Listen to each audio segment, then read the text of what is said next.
Good morning guys, कैसे हैं आप लोग। मैं बिल्कुल ठीक हूँ। आप लोग बताना, आप लोग कैसे हो।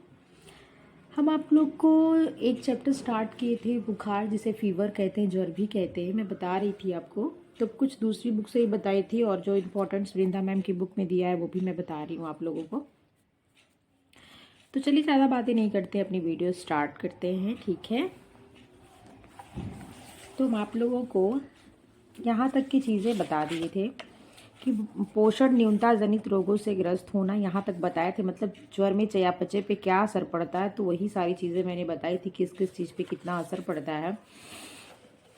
उसके बाद आता है बुखार में उपचार। आप देख लीजिए, फिर मैं सारी चीज़ों को क्या करूँगी, एक एक करके आपको फिर से कॉपी पे सारी चीज़ें समझा दूँगी, ठीक है। तो बुखार में उपचार आता है ट्रीटमेंट इन फीवर। बुखार के उपचार हेतु प्रमुख रूप से इन बातों पर ध्यान देना नितांत आवश्यक। किन 3 बातों पे देख लीजिए। एक तो आराम पर, दूसरा इनकी दवाइयों पर, ठीक है। 2 बातें होनी चाहिए, यहाँ पे 3 बातें लिखी हुई हैं। रोगी को बिस्तर पर पूर्ण विश्राम की आवश्यकता होती है। आराम, रेस्ट की इनको बहुत ज़रूरत होती है। रोगी को बिस्तर पर पूर्ण विश्राम की आवश्यकता होती है। दूसरे नंबर पे मेडिसिन्स, योग्य चिकित्सक से दिखाकर समय पर दवाई लेना चाहिए। बुखार के कारणों का पता करके उसका उपचार किया जाना चाहिए। साथ ही चिकित्सक के बताए अनुसार सावधानियां बरतना बेहद ज़रूरी है। फिर नेक्स्ट आता है बुखार में पौष्टिक तत्वों की मांग। क्या कहते हैं, न्यूट्रिशनल रिक्वायरमेंट ड्यूरिंग फीवर। मतलब अगर जिस समय आपको फीवर है, बुखार है, उस टाइम आपको किस न्यूट्रिशन की कितनी रिक्वायरमेंट होती है, उस चीज़ की जानकारी यहाँ पे दिया गया है। कि बुखार में भोजन देने का मुख्य सिद्धांत है उच्च। आपको मैं पहले ही बता दी थी कि इसमें क्या होता है, सभी चीज़ों का बॉडी के ह्रास होता है। सबसे बड़ी बात तो ग्लाइकोजन का ह्रास होता है। आपके मांसपेशियों में जो एडिपोज टिश्यू हैं उनका ह्रास होता है। तो इनमें क्या होता है, सारी चीज़ों का बॉडी क्या कहती है, बहुत टूट फूट होता है बॉडी में, ठीक है। इनके सेल्स में, चीज़ों में से बहुत टूट फूट होता है। तो प्रोटीन की तो सबसे ज़्यादा ज़रूरत होती है, और प्रोटीन के साथ क्या होता है, कैलोरी की भी आवश्यकता है। क्योंकि क्या होता है, बॉडी में क्या होता है, बहुत ही ज़्यादा क्षति होती है, किससे, तो बुखार से, ठीक है। तो आप देख लो, फिर लिखा हुआ है कि क्या चीज़ कितनी होनी चाहिए। तो बुखार में भोजन देने का मुख्य सिद्धांत है उच्च कैलोरी युक्त आहार और उच्च प्रोटीन युक्त आहार। इस चीज़ को याद रखिए, क्वेश्चन ऐसे बन जाते हैं कि बुखार में भोजन दिया था उच्च कैलोरी युक्त, निम्न प्रोटीन, निम्न प्रोटीन तो उच्च कैलोरी और निम्न प्रोटीन दोनों कम, या उच्च कैलोरी हाई और उच्च प्रोटीन युक्त आहार दिया था। ऐसे करके क्वेश्चन आते हैं, इनके क्वेश्चन का फॉर्म होता है। तो चलो पहला देखते हैं क्या। तो इसमें आप ध्यान रखिएगा, उच्च कैलोरी देते हैं और उच्च प्रोटीन देते हैं, ठीक है।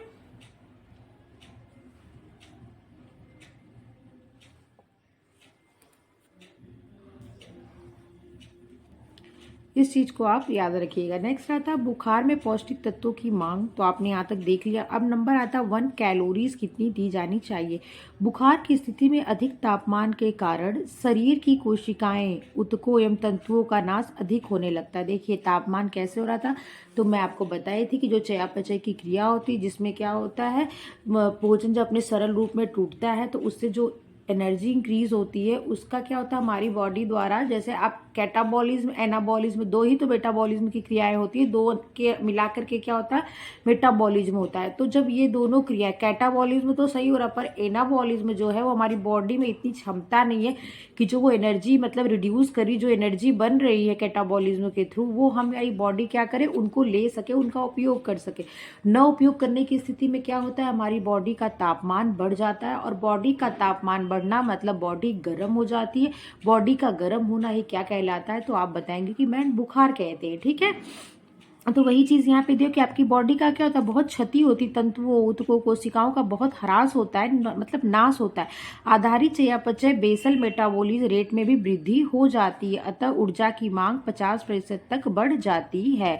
इस टाइम क्या होता है, ऊर्जा की मांग 50% तक बढ़ जाती है। क्योंकि आपको पता है कि अगर आपका एक फ़ारेनहाइट अगर टेम्परेचर बढ़ता है 98.4 से या 98.6 डिग्री फ़ारेनहाइट से, अगर 1 पॉइंट भी आपका टेम्परेचर बढ़ता है, तो आपकी जो मेटाबॉलिज्म प्रोसेस क्या होगी, 7% वो बढ़ जाती है, ठीक है। तो देखिए दोनों एक दूसरे से कनेक्ट है। पहले तो मेटाबॉलिज्म में अगर जो एनाबॉलिज्म नहीं सही से हुआ, मतलब कहने का ऊर्जा तो बनी, पर ऊर्जा हमारी बॉडी द्वारा जब उतना यूज नहीं हो पाई, तो तापमान बढ़ गया, और तापमान बढ़ गया तो फिर वही आते हैं आप कहाँ, तो फिर आप मेटाबॉलिज्म में आते हैं कि 1 फ़ारेनहाइट बढ़ा तो 7% क्या होगी, आपको एक्स्ट्रा एनर्जी की, एक्स्ट्रा कैलोरी की, एक्स्ट्रा प्रोटीन की, मतलब कह सकते हैं कि पोषक तत्वों की एनर्जी, ऊर्जा, जिससे ऊर्जा आपको मिलती, तो आपको ऊर्जा किससे मिलती है? कार्बोजित पोषक तत्वों के जलने से ही, दहन से ही तो आप एनर्जी लेते हो, ऊर्जा आपको कैलोरी के रूप में मिलता है। तो वही चीज़ है कि क्या होगा, वो 7% बढ़ जाती है। ठीक है, तो यहाँ पे देख लीजिए कि अतः ऊर्जा की मांग, आपने यहाँ देखा नाश अधिक होने लगता है, आधारी चयापचय बेसल मेटाबॉलिक रेट में वृद्धि हो जाती है, अतः ऊर्जा की मांग 50% तक बढ़ जाती है। चीज़ याद रखिएगा कि कैलोरी में जितना आप कैलोरी इंटेक करते हैं, मतलब जितना आप कैलोरी ले रहे होगे एक सामान्य के हिसाब से या एक अधिक वर्क करने के हिसाब से, जितना आप कैलोरी ले रहे होगे, ठीक है, उसके उसमें और 50% आप ऐड करोगे। अगर आप मध्यम श्रेणी में कैलोरी लेने वाले हो, जो बस मतलब नॉर्मल जिसकी कैलोरी है, तो उसमें 50% ऐड करोगे। अगर आप अत्यधिक कैलोरी ले, मतलब भारी काम अगर आप करते हैं, तो उसमें 50% ऐड करोगे। और अगर निम्न कैलोरी या निम्न काम, मतलब भारी, मध्यम और निम्न होता है, तो अगर निम्न आप श्रेणी में हो तब भी आप उसमें 50% ऐड करोगे, अगर आपको फीवर हुआ है तो। ठीक है, मतलब जितनी आप कैलोरी लेते होगे उसमें 50% आप क्या करोगे, ऐड करोगे। और 3 भागों में बांटा जाता है, एक भारी काम, मध्यम काम और निम्न। ठीक है, कैलोरी के हिसाब से, मतलब कैसे कोई कितना कैलोरी ले, तो ये पता है सब में क्या होगा, 50% ऐड करना है। क्यों क्यों क्यों क्योंकि हमारी बॉडी से इन चीज़ों का क्या हो रहा है, नाश ज़्यादा हो रहा है, और हमें कैलोरी की ज़्यादा आवश्यकता होगी। कैलोरी हमें कहाँ मिलेगी, जब भोजन क्या होगा, जब चयापचय की क्रिया होगी, जब हम भोजन लेंगे, जब भोजन टूटेगा, जब नया बनेगा, तो इसकी क्रिया में क्या होता है, बढ़ोतरी करने के लिए तो हमें एक्स्ट्रा कैलोरी लेने की आवश्यकता होती है, तो वहीं से ऊर्जा बनता है। बुखार की तीव्रता की स्थिति में कैलोरी की पूर्ति करना संभव नहीं है, क्योंकि उस समय रोगी इस स्थिति में नहीं रहता कि वह आहार के रूप में कुछ भी ग्रहण कर सके। इसलिए जब बुखार उतर जाए तो उच्च कैलोरी युक्त आहार दिया जाना चाहिए। कहने का मतलब है जिस टाइम बुखार है उस टाइम दबा के खाना खा सकते, मन ही नहीं करता खाने में, मतलब कोई स्मेल नहीं लगती है, और इतनी हमारी क्षमता नहीं होती कि हम बैठे खूब ज़्यादा भोजन कर सके। और सबसे बड़ी बात तो हमारा डाइजेस्टिव सिस्टम जो होता है उसका सिस्टम ही बिगड़ जाता है। तो उसका एक सिस्टमैटिक तरीके से जो प्रोसेस, मतलब वो कार्य करता है, वो चीज़ वो इतना अच्छा, मतलब उस टाइम इतना वो नहीं रहता कि क्या करे, इतने अच्छे भोजन को मतलब उपयोग कर सके, एक्स्ट्रा 50 कैलोरी को मतलब ले सके, और फिर क्या करे, उसको पचा सके, डाइजेस्ट करके, उस क्षमता में वो नहीं रहता। क्यों? क्योंकि हमारी बॉडी क्या होता है, बहुत क्षीण हो गई रहती है, बॉडी में एनर्जी का मतलब खत्म हो गई रहती है। ठीक है, दूसरा नंबर कम हो गई रहती कह सकते हैं। दूसरे नंबर पे आता है प्रोटीन। बुखार में प्रोटीन का चयापचय काफ़ी बढ़ जाता है। बुखार में प्रोटीन का भी जो मेटाबॉलिज्म होता है, मतलब टूटना और नया बनना, उसमें काफ़ी बढ़ोतरी हो जाती है, इसलिए प्रोटीन की मांग भी बढ़ जाती है। अतः दैनिक आवश्यकता से 50% अधिक प्रोटीन की ज़रूरत होती है। 50% कैलोरी की आवश्यकता होती है और 50% प्रोटीन की भी आवश्यकता होती है एक्स्ट्रा। ठीक है, जितना आप ले रहे होंगे उसमें 50+। प्रोटीन भी उत्तम गुणवत्ता, ये प्रतिशत है, इसमें आपको निकालना होगा। जैसे अगर आप 1300 ले रहे हैं तो उसमें उसका फिर और 50% ऐड करेंगे तो कितना होगा, ये चीज़ आपको ध्यान रखना है कि वह आहार, मतलब फिर प्रोटीन, बुखार में प्रोटीन का चयापचय काफ़ी बढ़ जाता है, इसलिए प्रोटीन की मांग भी बढ़ जाती। अतः दैनिक आवश्यकता से 50% अधिक प्रोटीन हाई बायोलॉजिकल वैल्यू का होना आवश्यक है। प्राणिज स्रोतों से प्राप्त प्रोटीन का अधिक सेवन करना चाहिए। प्राणिज स्रोतों से मतलब जो जंतु, एनिमल के मांस वगैरह का, या दूध हो गया या अंडा हो गया, इन सब का सेवन करना ज़्यादा चाहिए। क्यों? क्योंकि इनकी हाई बायोलॉजिकल होते हैं, इनका जो जैविक मूल्य होता है वो अधिक होता है, हमारी बॉडी द्वारा ये ज़्यादा अवशोषित हो जाते हैं, इसलिए कहा जाता है। क्योंकि जब क्या प्राणिज स्रोतों से जो प्राप्त प्रोटीन होते हैं उनका अधिक उपयोग करना चाहिए। इसमें सभी आवश्यक एमिनो एसिड, किसमें, जो प्राणिज स्रोत से जो प्राप्त आपका जो भोज्य पदार्थ है उसकी बात हो रही है, उसमें सभी amino acid, essential amino acid होते हैं, जो तंतुओं, कोषों तथा ऊतकों के भरण पोषण एवं निर्माण में सहायक होते हैं। दूध का अधिकाधिक सेवन किया जाता है। प्रोटीन बराबर सामान्य अवस्था से 50% अधिक। देख रहे हैं आप। नेक्स्ट आपका है कार्बोज। कार्बोज कितना लेना चाहिए, तो आप देख लीजिए, कार्बोहाइड्रेट बुखार की स्थिति में अधिक ऊर्जा कैलोरी व्यय होती है, अतः यकृत एवं एडिपोज ऊतकों में संग्रहित ग्लाइकोजन, ये ग्लाइकोजन क्या होता है, जब ग्लूकोज आपके द्वारा कार्बोहाइड्रेट अधिक लिया जाता है तो वो अंदर जाके जब टूटता है तो ग्लूकोज फॉर्म में हमारी बॉडी द्वारा अवशोषित होता है। तो जब वो हमारी जितनी क्षमता है, जितना हम लेते हैं, हमारी ज़रूरत से जब ज़्यादा होता है तो यकृत क्या करती है, इसको ग्लाइकोजन के रूप में भंडार कर लेता है अपने अंदर। ठीक है, और जो उसके बाद बचता है हमारी मांसपेशियों में जो होता है भंडार हो जाता है। ठीक है, उसका मतलब वहाँ पे स्टोर हो जाता है। लेकिन जब बुखार होता है तो क्या हमारी बॉडी में टूट फूट ज़्यादा होता है, हमको कैलोरी की, एनर्जी की, सब चीज़ की ज़रूरत बढ़ जाती है, और हम खाना खाने, मतलब हम चीज़ें इंटेक तो कर नहीं पाते, उस स्थिति में हम होते नहीं है, तो फिर हमको एनर्जी कहाँ से मिलेगी, तो जो ग्लाइकोजन है यकृत में इकट्ठा वो टूटेगा। फिर उसके बाद क्या होगा कि आपकी मांसपेशियां जो एडिपोज टिश्यू थे वो टूटेंगे, वहां से वो क्या करेंगे, एनर्जी लेंगे, ठीक है। तो उनका भी ह्रास हुआ, उनकी भी क्षति हुई जो आप स्टोर करके रखे थे। तो इसलिए क्या करेंगे, इस टाइम क्या होता है कि कार्बोज की भी मात्रा ज्यादा लेनी पड़ती है, लेकिन उस टाइम तो आप नहीं खा पाएंगे। जब आप ठीक हो जाएंगे तो आप ले सकते हैं, ठीक है। लेकिन इसमें भी कुछ, जैसे आप दूध लेते हैं तो उसमें लैक्टोज मिल जाता है और कह रहे हैं दूध अच्छा होता है। फ्रक्टोज, फलों का जूस भी ले सकते हैं, ठीक है। ग्लूकोज भी ले सकते हैं। तो यही चीजें इसमें दी गई हैं कि ग्लाइकोजन का भंडारण कम हो जाता है, इसलिए कार्बोज की मांग बढ़ जाती है। कार्बोज का मुख्य कार्य ऊर्जा प्रदान करना होता है, अतः ऊर्जा की पूर्ति ग्लूकोज, सुक्रोज, फ्रक्टोज, लैक्टोज तथा स्टार्च मिक्सर द्वारा किया जाना चाहिए। समझ रहे, ग्लूकोज से, सुक्रोज से, फ्रक्टोज से और लैक्टोज से। ये कहाँ मिलता है आपको पता है। ग्लूकोज क्या होता है, जिसे करंट क्वाइन ऑफ एनर्जी कहते हैं, जिसे क्विक एनर्जी हमको मिलती है। सुक्रोज क्या होता है, जिसे गन्ने की शुगर भी शायद कहते हैं और टेबल शुगर भी कहते हैं। फ्रक्टोज फलों की शुगर होती है। लैक्टोज क्या होती है, तो दुग्ध में जो पाई जाती है। और स्टार्च मिक्सर, जैसे अनाजों का जो मिक्सर स्टार्च है ना, उसकी बात कर रहे हैं कि उसको लेना चाहिए। फ्रक्टोज फलों में तथा लैक्टोज दूध में मिलता है, ठीक है। ग्लूकोज कार्बोज का सबसे सरलतम रूप है, आपको मैं बता चुकी। क्विक एनर्जी देने का ये काम करता है, क्योंकि इसके डाइजेशन, इसके प्रोसेस में मतलब प्रोसेस नहीं होती हमारी बॉडी में। जैसे हमारे आमाशय में जाता है, वहाँ पे क्या होता है, तुरंत ये अवशोषित हो जाता है। मतलब ऐसा नहीं जैसे हम स्टार्च मुंह से स्टार्ट हो जाता है उसका डाइजेशन, प्रोटीन का हमारे आमाशय में जाके स्टार्ट होता है, फिर वहाँ पे कुछ होने के बाद उसके बाद नीचे जाता है, फिर उसके बाद छोटी आंत में, फिर बड़ी आंत में। छोटी आंत के भी 3 पोर्शन होते हैं, जिसको क्या कहते हैं, जेजुनम, इलियम एंड एक और होता है, देखिए अभी माइंड में नहीं चल रहा है। ये 3 ऐसे करके, फिर 3 बड़ी आंत के भी होते हैं, ऐसे करते फिर एनस के द्वारा निकल जाता है। तो वही जो होता है कि कहने का मतलब कि ऐसे पाचन। लेकिन ग्लूकोज का क्या होता है, ये तुरंत इस पे ये सब क्रियाएं यहाँ जाके, मतलब हर स्थान पे इसको अपना डाइजेशन नहीं करना पड़ता। ये क्योंकि जैसे ही बॉडी में जाता है हमको तुरंत अवशोषित होकर क्या करता है, एनर्जी देना स्टार्ट कर देता है, ठीक है।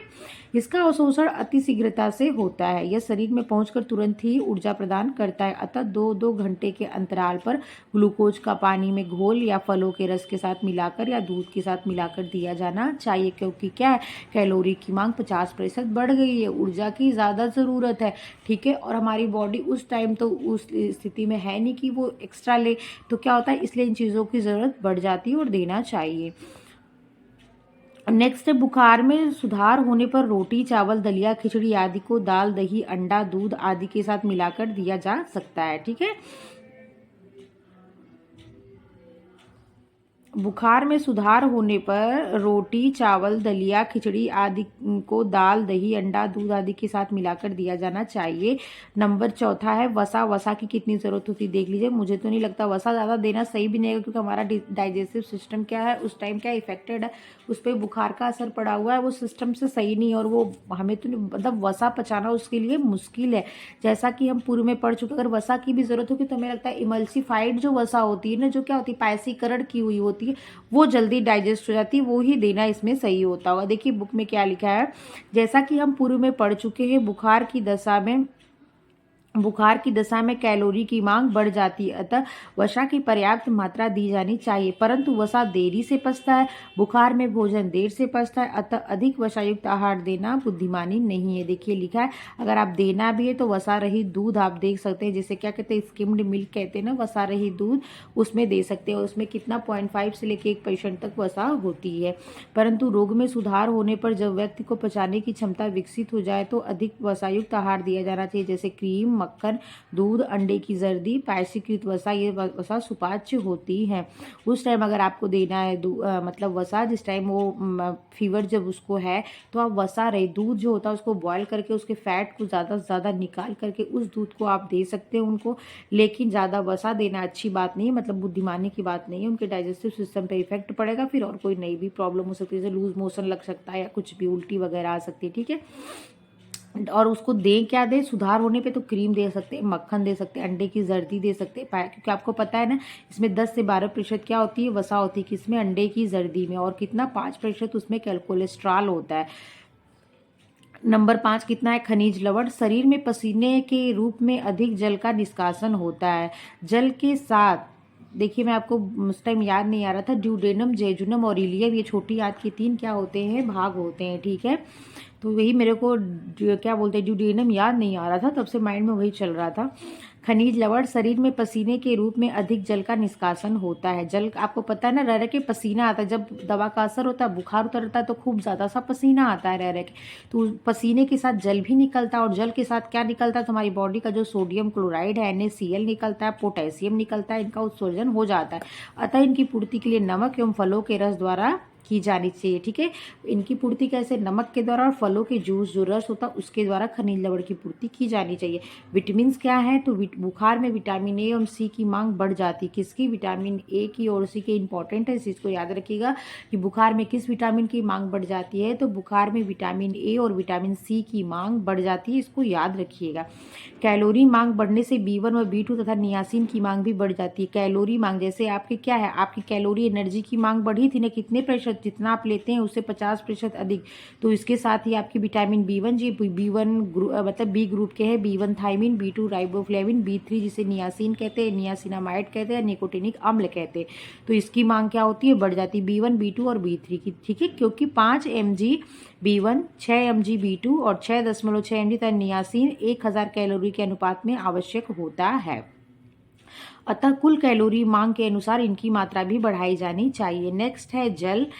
बुखार में मूत्र तथा पसीने के माध्यम से अधिक जल उत्सर्जित होता है, अतः 2.5% से 5 लीटर क्या होता है, जल की मात्रा दी जानी चाहिए। 2.5 लीटर से लेके 5 लीटर तक जल की मात्रा दी जानी चाहिए। किस स्थिति में, तो बुखार की स्थिति में। क्यों, क्योंकि हमारी बॉडी से मूत्र के द्वारा, मतलब यूरिन के द्वारा और पसीने स्वेट के द्वारा हमारी बॉडी से ज़्यादा से ज़्यादा पानी उत्सर्जित, मतलब इन रूप में जल ही का क्या होता है, उत्सर्जित होता है।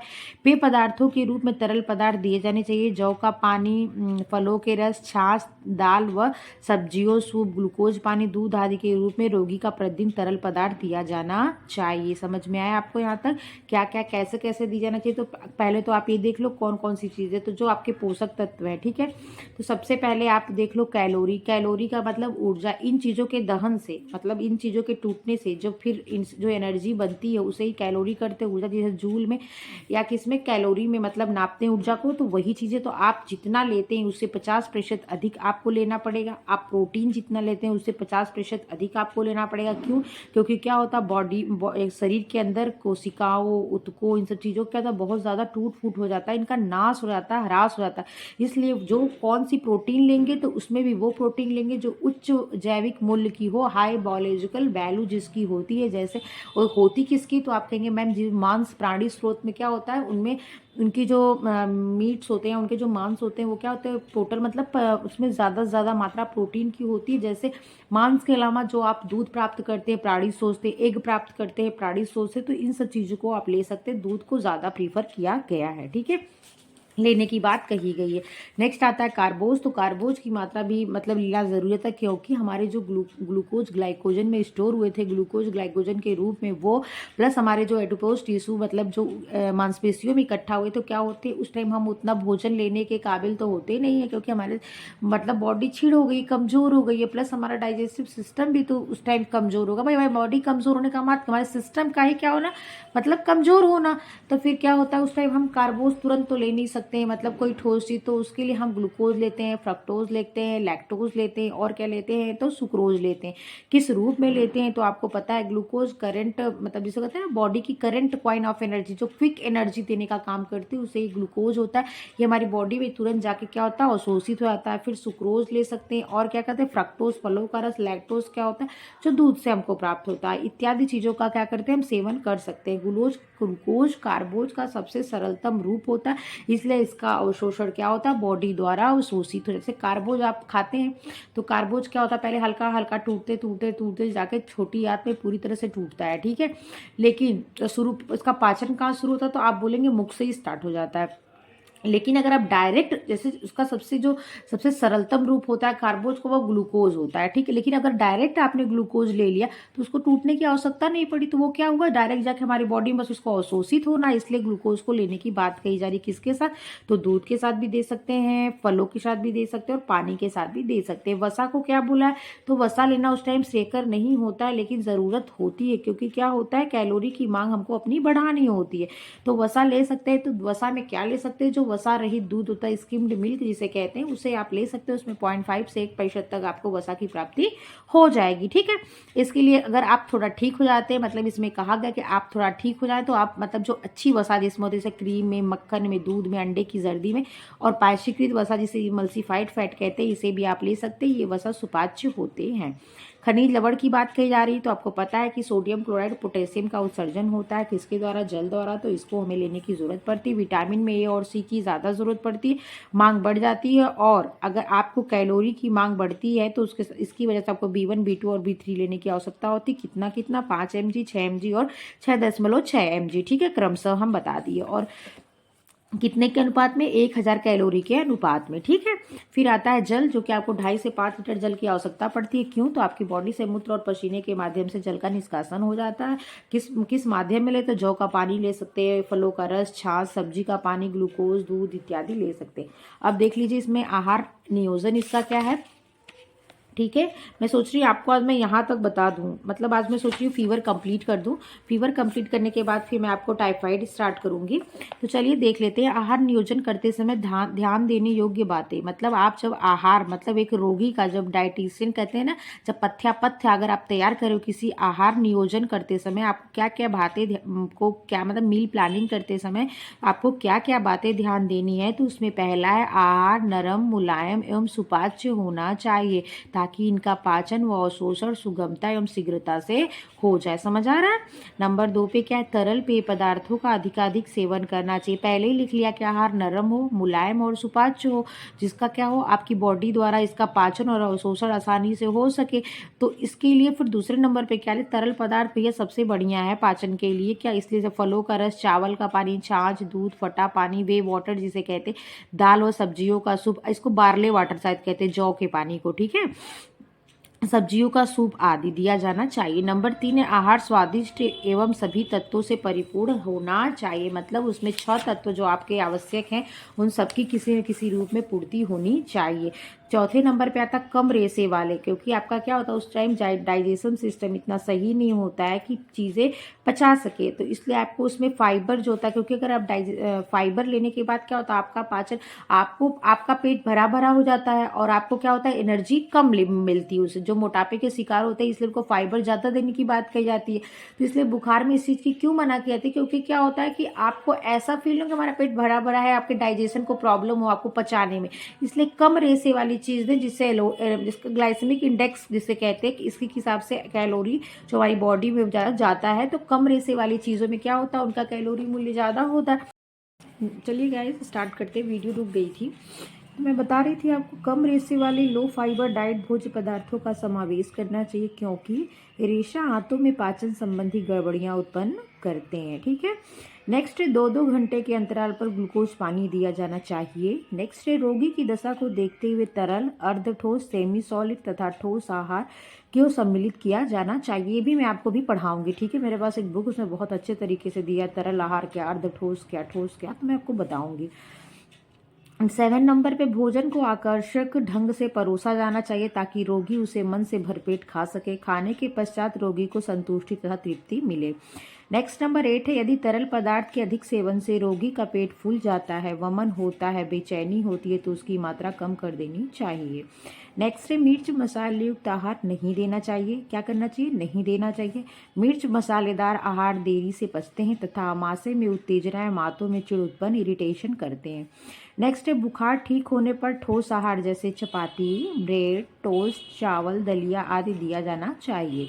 दिन में 2-3 बार फलों का रस, सब्जियों का सूप दिया जाना चाहिए, क्योंकि इससे जल की भी पूर्ति हो जाएगी। इससे जो उनके बॉडी में मिनरल्स की कमी हुई है, सोडियम, मैग्नीशियम, सोडियम क्लोराइड वगैरह की, उसकी भी पूर्ति हो जाएगी।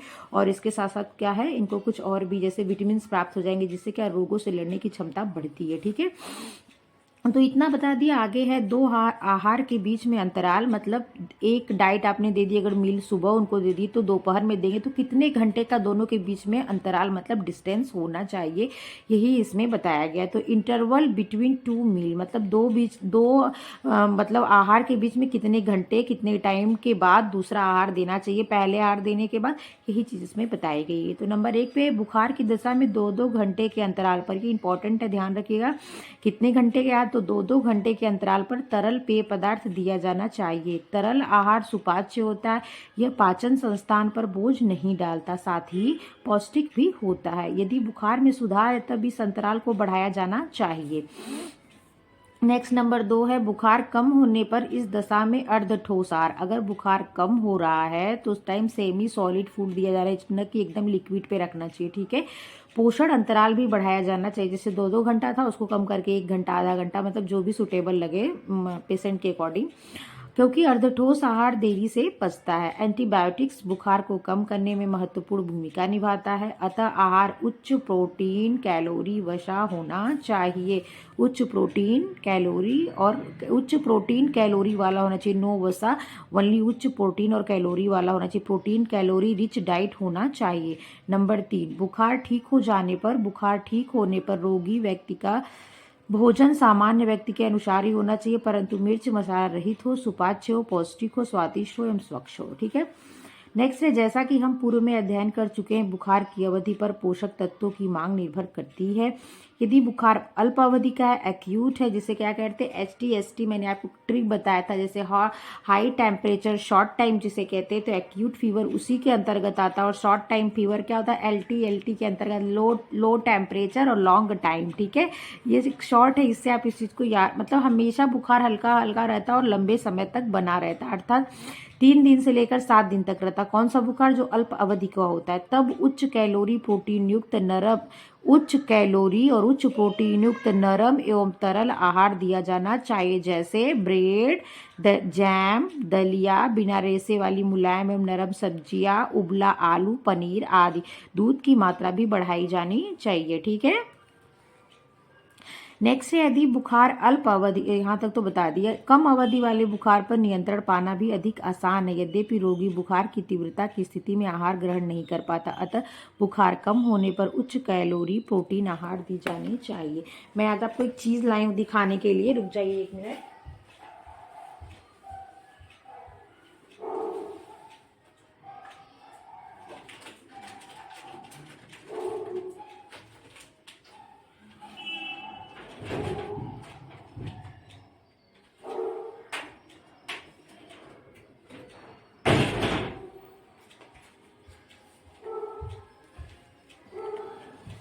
देखिए, आप कहते हैं ना तापमान लेना चाहिए, रोगी का तापमान थर्मामीटर से लेना चाहिए, तो देखिए यही थर्मामीटर होता है। ये डिजिटल थर्मामीटर है। इसके अंदर देखिए ऊपर रेटिंग लिखी हुई है 36.9, जिसे 37 डिग्री सेल्सियस कहते हैं।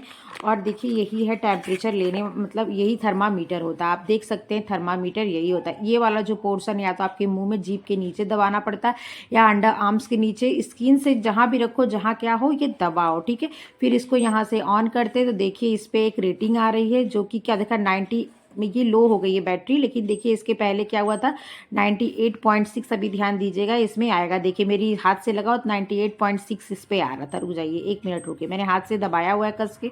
देखिए इसके बाद इसमें 98.6 आ रहा है ना इस पे रेटिंग, तो यही इसीलिए 98.4 डिग्री फ़ारेनहाइट भी कहते हैं और 98.6 डिग्री फ़ारेनहाइट भी कहते हैं। अब जिसको गवर्नमेंट करे, आयोग जिसको माने वही चीज़ें। देखिए यही होता है डिजिटल, इसी को थर्मामीटर कहते हैं। इसी से बुखार को क्या किया जाता है, नापा जाता है। इस चीज़ को आप ध्यान रखिएगा। देख लिए ना आपने थर्मामीटर क्या होता है, एक बार अच्छे से देख लीजिए, शायद आपको न दिखाओ, मैं रख देती हूँ बुक के ऊपर, देख लीजिए। यही क्या होता है, थर्मामीटर है, जिससे क्या किया जाता है, बुखार का तापमान, कितना आपका टेम्परेचर बढ़ रहा है, कितना घट रहा है, ये क्या करता है, बताता है। इसे क्या कहते हैं, थर्मामीटर कहते हैं। एक हमारे पास और चीज़ थी जिसे ऑक्सीमीटर कहते हैं।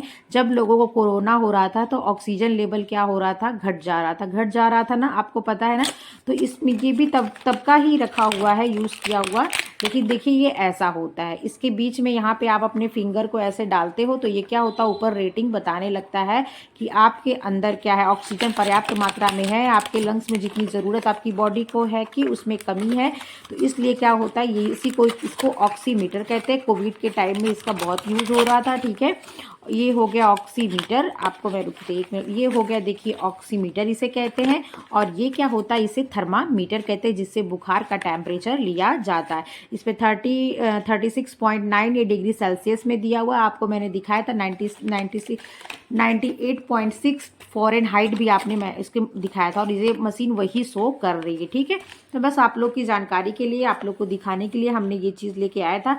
चलिए हम जल्दी जल्दी क्या करते हैं, पूरे जितना चैप्टर हमने आपको बताया है उसको कॉपी पे फटाफट आपको एक बार रिवाइज करा देते हैं, तब क्या होगा आपको चीज़ें याद हो जाए, क्योंकि मैं पार्ट में पढ़ाती हूँ तो क्या होता है चीज़ें भूल भी जाती होंगी, इसलिए मैं सोच रही हूँ कि आपको पूरा एक बार में बता देती हूँ। ठीक है,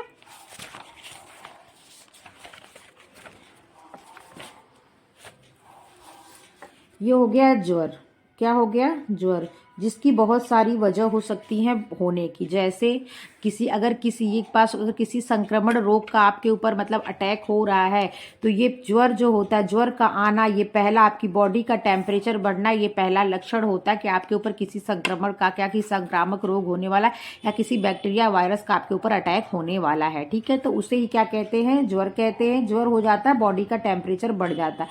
इसका लक्षण क्या है, जब आपके शरीर का क्या हो, तापमान बढ़ जाता है। क्या होता है, बॉडी का तापमान बढ़ जाता है, बॉडी का तापमान क्या होता है, बढ़ जाता है। ठीक है, और बॉडी क्या हो जाती है, गर्म हो जाती है, क्या हो जाती है, गर्म हो जाती है, जिसे क्या कहते हैं, तो उसे ही कहते हैं बुखार।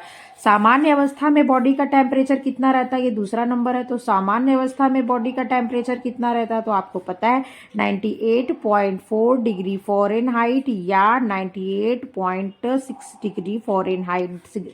सेल्सियस में कितना होता है, तो 37 डिग्री सेल्सियस क्या होता है, बॉडी का टेम्परेचर होता है। ठीक है, जब इसी में 1 फ़ारेनहाइट की भी बढ़ोतरी हो जाती है तो 7% क्या होता है, आपका आधारी चयापचय दर क्या होती है, बढ़ जाती है। आपकी जो आधारी चयापचय की दर होती है वो क्या होती है, बढ़ जाती। इतनी चीज़ें आपको समझ में आ गई। आधारी चयापचय की दर क्या होती है, बढ़ जाती है। कब, जब आपका इससे 1% भी जो आपके बॉडी का टेम्परेचर, जो ये मशीन बताती है ना कि आपका टेम्परेचर इतना है, जब आपको हल्का सा कुछ हरारत फील होती है या कुछ थोड़ा सा लगता है कि बॉडी और थोड़ी जैसे शिथिल पड़ रही है, तो आपको बॉडी गर्म है, तो आप इससे क्या करते हैं, अपना टेम्परेचर देखते हैं, और वही 98.6 बता रही थी, वही अगर 99.6 बताने लगी, तो अगर आपकी बॉडी का 1 डिग्री फ़ारेनहाइट टेम्परेचर बढ़ गया तो आपको कितने 7% क्या होगा, आपका आधारी चयापचय दर बढ़ जाएगी। मतलब कैटाबोलिज्म और जो कैटाबोलिज्म और जो एनाबोलिज्म की प्रोसेस होती है उसकी दर क्या होगी, बढ़ जाएगी।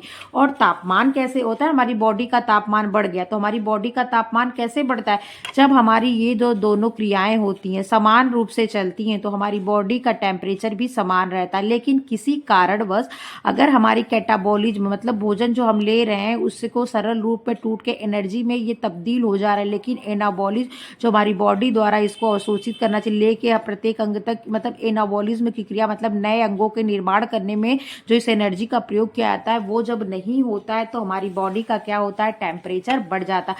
टेम्परेचर बढ़ने से क्या होता है, इसकी दर भी बढ़ जाती है। 1 फ़ारेनहाइट बढ़ने पर क्या होता है, 7% इसकी दर बढ़ जाती है। इतनी चीज़ें आपको समझ लिए, यहाँ से ही इंपॉर्टेंट कुछ चीज़ें थी हमने आपको बता दिया। फिर नंबर दूसरा आता है बुखार के प्रकार। तो बुखार कितने प्रकार होते हैं, टाइप आप देख लीजिए, बुखार के टाइप कितने होते हैं, तो आपको पता होना चाहिए 2 होता है।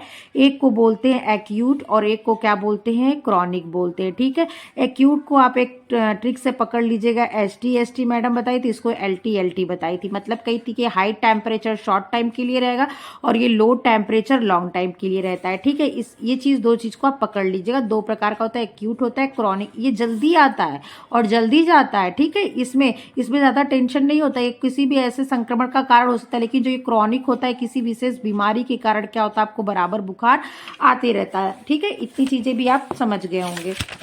फिर नया नंबर क्या आता है, तो क्या कहते हैं कि और एक बात और बता देते हैं, इनमें टेम्परेचर कितना आता है। जो ये क्रॉनिक आता है ना, ये एक्यूट आता है ना, एक्यूट में आपकी बॉडी का टेम्परेचर 104 फ़ारेनहाइट से क्या 105 फ़ारेनहाइट तक आपके बॉडी का टेम्परेचर हो जाता है। 104 फ़ारेनहाइट से 105 फ़ारेनहाइट तक आपके बॉडी का टेम्परेचर हो जाता है।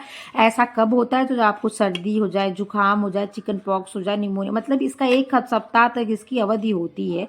ठीक है, चिकन पॉक्स हो जाए, निमोनिया और चेचक हो जाए, आंत ज्वर हो जाए या टाइफाइड हो जाए, जाए, तब आपको क्या होता है, ये बुखार एक्यूट टाइप का आता है और इसमें बुखार टेम्परेचर कितना होता है, तो 104 फ़ारेनहाइट से लेके 105 फ़ारेनहाइट तक। और आपको क्रॉनिक कब होता है, तो ये बुखार क्या होता है, काफ़ी लंबे समय तक बना रहता है, हल्का हल्का सा बुखार आते रहता है। ठीक है, ये विशेष कर ये कब होता है, जब आपको क्या हो जाता है, ट्यूबरकुलोसिस हो जाता है। और ट्यूबरकुलोसिस का मतलब टीबी, जब आपके फेफड़े को क्या होता है, आपके फेफड़े का जब नुकसान होता है आपके, तो उसी को कहते हैं टीबी। आपके ये किस पे अटैक करते हैं, जो ट्यूबरकुलोसिस बैसिलस होते हैं, तो ये आपके फेफड़े पर, आपके लंग्स पे ये अटैक करते हैं। ठीक है, ये बैक्टीरिया होती है, इसमें बुखार क्या होता है, लंबे टाइम तक आता है। इसी को टीबी भी कहते हैं और इसी को क्या कहते हैं, राज्य छम्या भी कहते हैं। ठीक है, राज्य छम्या भी कहते हैं और क्षय रोग भी कहते हैं। इस चीज को आप याद रखिएगा। यहाँ तक चीजें आपको क्लियर हो गई।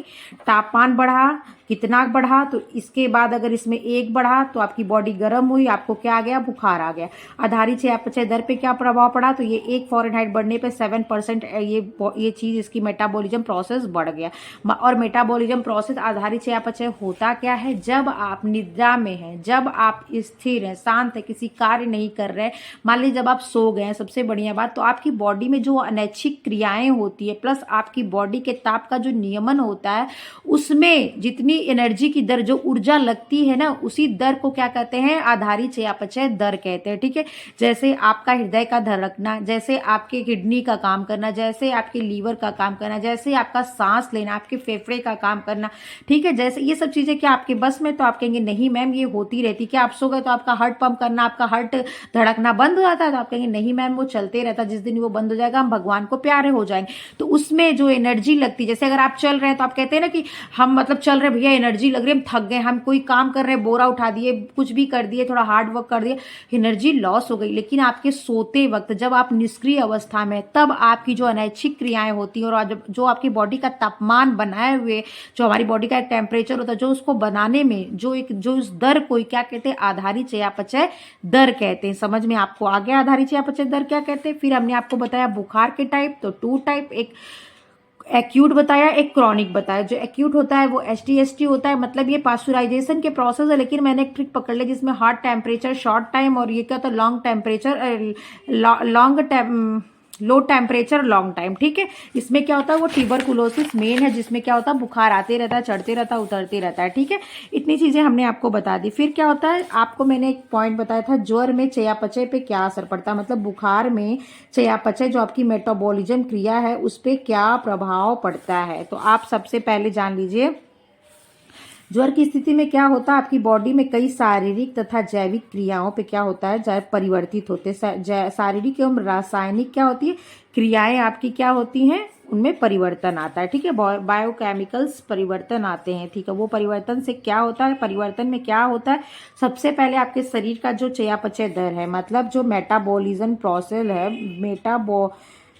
मेटाबॉलिक जो रेट है क्या होती है, वही क्या होती है, मेटाबॉलिक रेट में वृद्धि हो जाती है। इसमें क्या होती है, वृद्धि होती है। 1 फ़ारेनहाइट पे कितनी वृद्धि होती है, तो 7% की वृद्धि हो जाती है। समझ लें, आपकी बॉडी में क्या होता है, शरीर की में ऊर्जा की मांग बढ़ जाती है। इस चीज को आप याद रखिएगा, आपकी बॉडी में क्या होता है, तो ऊर्जा की मांग बढ़ जाती है। नेक्स्ट क्या आता है, आपके जो एडिपोज टिश्यू होते हैं, क्या होते हैं, एडिपोज टिश्यू का टूटना, ह्रास होने लगता है। इसका क्या होता है, क्षति होने लगती है, क्षय होने लगता है। मतलब आपने जब ग्लूकोज इंटेक किया, जब आपने कार्बोज लिया, तो ग्लूकोज में टूटा। जब ये ग्लूकोज आपकी बॉडी से एक्स्ट्रा हो गया, तो वो क्या हो गया, ग्लाइकोजन के रूप में, तथा मांसपेशियों में क्या हो गया, मांसपेशियों में जाके इकट्ठा हो गया। जब आपको भोजन न मिले या व्रत की स्थिति में, वही क्या होता है, टूटता है। जब आप कार्बोज नहीं ले रहे, मान लीजिए आप व्रत में हैं, आप कुछ खा नहीं रहे, जो अनशन वगैरह पे लोग बैठ जाते हैं, तो कुछ खाते नहीं तो चलते कैसे, वही जो ग्लाइकोजन और ग्लूकोज इकट्ठा हुआ है ना, वही टूट के उनको एनर्जी देने का काम करता है। इसकी भी क्षति होने लगती है, इनका भी कमी। वजह क्या है, आप उस टाइम अच्छे तरीके से भोजन ग्रहण नहीं कर पाते, क्योंकि आपके परिवर्तन हो रहा है, आपकी बॉडी में चीजों पे इफेक्ट पड़ रहा है, तो मन नहीं करता है खाने का। आपकी बॉडी में शारीरिक और रासायनिक परिवर्तन हुए, कुछ चेंजेस आए, तो हमारे क्या होता है, भूख नहीं लगती है। भूख लगी भी है तो क्या खाने की इच्छा नहीं करती, चीजें अच्छी नहीं लगती हैं, रुचि नहीं होता। तब क्या होता है, तब जाके अगर भाई बॉडी को उस टाइम एनर्जी की जरूरत ऑलरेडी बढ़ी, क्योंकि आपकी मेटाबॉलिज्म बढ़ा हुआ है। जब मेटाबॉलिज्म बढ़ा हुआ है, वृद्धि हुई, आपको ऊर्जा एक्स्ट्रा चाहिए, तो आपकी जो बॉडी में वो ग्लूकोज, ग्लाइकोजन और एडिपोज टिश्यू के नीचे चीजें जो जमे रहते हैं ना मांसपेशियों के नीचे, वो क्या होते हैं, वो टूट के आपको एनर्जी देने का काम करते हैं। उसीलिए क्या होता है, इनका क्षय हो जाता है, इनकी कमी होती है। इसी की वजह से कहते हैं कि कार्बोज लेना जरूरी है। इसमें क्या करते हैं, 50% एक्स्ट्रा कैलोरी लेनी पड़ती है, 50% एक्स्ट्रा प्रोटीन लेनी पड़ती है, और क्या लेना पड़ता है, तो आपको बता दें कि इसमें जो है कार्बोज भी अच्छी मात्रा में लेना पड़ता है। वसा लेने की बात नहीं कही गई है, क्योंकि वसा क्या होता है कि डाइजेस्ट अच्छे से नहीं हो पाता। लेकिन अगर थोड़ी स्थिति सुधर गई है तो अगर उस टाइम वसा लेना भी है तो वसा रहित दूध आप ले सकते हैं, जिसे स्किम्ड मिल्क कहते हैं। लेकिन थोड़ा स्थिति सुधरने पे क्रीम, मक्खन, अंडे की जर्दी, ये सब चीजों को आप ग्रहण कर सकते हैं। ठीक है, तो एक तो आपके एडिपोज पे असर पड़ा, दूसरा क्या पड़ा, प्रोटीन के चयापचय पे असर पड़ा। भाई पड़ेगा ही पड़ेगा, आपकी बॉडी में क्या हो रहा है, क्षति हो रही है, टूट फूट आपकी बॉडी में हो रही है। और प्रोटीन क्या करता है, टूट फूट की मरम्मत, बॉडी का निर्माण करता है। तो प्रोटीन की तो ऐसे ही मांग बढ़ गई, तो कितनी मांग बढ़ती है, तो आप बताएंगे मैम एक्स्ट्रा 50% क्या होती है, मांग बढ़ जाती है हमारी बॉडी द्वारा। ठीक है, श्वसन क्रिया का बढ़ना, अब श्वसन क्रिया भी बढ़ जाती है। ठीक है, बुखार में क्या होता है, सांस काफी तेज चलने लगती है। ठीक है, और एक बात, जो आप अपनी बॉडी द्वारा ये एनर्जी लेते हो, इसका सबसे ज्यादा उपयोग आप उस मतलब बॉडी सांस लेने द्वारा, और क्या करते हो, अपनी स्किन द्वारा। सबसे ज्यादा 95% आप मतलब एनर्जी यहाँ पे अपनी मतलब यूज करते हो, 5% आप अपने यांत्रिक कार्यों पे एनर्जी यूज करते हो। इस चीज को याद रखिएगा, ये एक्स्ट्रा पॉइंट मैंने मतलब पढ़ा था, आपको दिखाया था, बता दिया। श्वसन क्रिया बढ़ गई तो उसके क्या, जलवाष्प निकलता है। इस टाइम मुंह से भाप निकलता है ना, वैसे तब भी निकलता है, पता नहीं चलता है मौसम के अकॉर्डिंग। तो क्या हुआ, टेम्परेचर बढ़ा तो जलवाष्प, आप सांस तेज हो गई तो जलवाष्प निकल रहा है, मतलब जल की आवश्यकता बढ़ गई है। श्वसन क्रिया बढ़ने की वजह से भी कैलोरी ज्यादा लेना पड़ता है, प्रोटीन ज्यादा लेना पड़ता है, कार्बोज ज्यादा लेना पड़ता है। ठीक है, अधिक पसीना निकलता है। जब बुखार का दवाएं आप लिए तो बुखार उतरा, पसीना आता है, रह रह के बुखार जब चढ़ता उतरता है, उसे जब पसीना आने लगता है, ठीक है, तो वो क्या करता है, उसके साथ आपके जल निकलता है, जल के साथ सोडियम क्लोराइड NaCl निकलता है, मैग्नीशियम निकलता है, मतलब मिनरल्स निकलते हैं। उसकी भी मतलब इन चीजों का भी ह्रास बॉडी से होने लगता है, क्लोरीन निकलता है। ठीक है, पाचन संस्थान गड़बड़ हो जाते हैं, भूख नहीं लगती है, भोजन देख के अच्छे नहीं लगते। नेक्स्ट है वमन एवं चक्कर आता है। जब आपका डाइजेशन सही नहीं है तो आपको क्या होगा, वमन, सर भारी भारी सा होगा, चक्कर जैसा लगेगा, वोमिटिंग सी फील होगी। आवश्यक लौड़ों का विसर्जन होता है पसीने के द्वारा और मूत्र के द्वारा, क्योंकि ये दोनों की चीजें उस टाइम बढ़ जाती। पोषण न्यूनता जनित रोग, आप क्या होता है, कुपोषण इत्यादि से ग्रसित हो जाते हैं अगर ये लॉन्ग टाइम तक रहता है तो। अब आता है बुखार में उपचार, तो क्या करता है, सबसे पहले उपचार में आप सुन लीजिए, तो आपको क्या करना है, सबसे नंबर पे आपको आराम करना है, जिसे क्या कहते हैं, रेस्ट कहते हैं। और दूसरे नंबर पे क्या आता है, आपको मेडिसिन लेने हैं, जिससे क्या होगा, आपके अंदर जो भी कारण से आपको बुखार हो रहा है उसमें क्या होगा, आपको आराम होगा। जैसे किसी माइक्रो ऑर्गेनिज्म की वजह से, बैक्टीरिया की वजह से, पैरासाइट्स के वजह से, या तो कह सकते हैं कि आप वायरस की वजह से, तो जब आप उसकी अकॉर्डिंग मेडिसिन लेंगे और रेस्ट करेंगे तो क्या होगा, आपको आराम मिलेगा। ठीक है, अब नंबर आता है किस चीज की, पौष्टिक तत्वों में किस चीज की मांग ज्यादा होती है, तो मैं आपको शॉर्ट में समझा देती हूँ कि कैलोरी की मांग कितनी होती, जितनी आप ले रहे हैं, इस चीज को ध्यान रखिएगा। कैलोरी क्या हो, दैनिक मांग से जितनी आप लेते हैं 50% प्लस कर दीजिएगा। प्रोटीन क्या है, वही बात, दैनिक मांग से क्या है, 50% प्लस हो जाएगा। ठीक है, कार्बोज क्या होगा, तो कार्बोज के लिए आप क्या लेंगे, तो आप फलों का जूस, क्योंकि इसमें भी इसकी भी बहुत ज्यादा जरूरत होती है, आप क्या लेंगे, फलों का जूस फ्रक्टोज के रूप में, और लैक्टोज लेंगे दूध के रूप में, सुक्रोज लेंगे और ग्लूकोज लेंगे। ठीक है, वसा क्या होता है, वसा देरी से पचता है, इसलिए इसको लेना बुद्धिमानी नहीं है। स्किम्ड मिल्क ले सकते हैं, वसा रहित दूध जिसमें कहते हैं 0.5 से लेके 1% तक इसमें वसा होती है। ठीक है, खनिज लवण लेना आपको जरूरी है, क्योंकि आपकी बॉडी से मूत्र के द्वारा और पसीने के द्वारा NaCl, मैग्नीशियम, ये सब चीजें क्या हो गई, निकल गई हैं। विटामिन की ज्यादा तो A की और C की ज्यादा जरूरत पड़ती है। और कह सकते हैं कि जब कैलोरी की मांग बढ़ी, मतलब जैसे आप कैलोरी की डिमांड ज्यादा हो गई, तो B1, B2 और B3 की भी मांग बढ़ जाती। कितनी, 5 हो गई B1, और 5 B1 देते हैं, 6 mg B2 देते हैं, और 6.6 mg क्या करते हैं, B3 देते हैं। आप देख लीजिए, इतना देते हैं।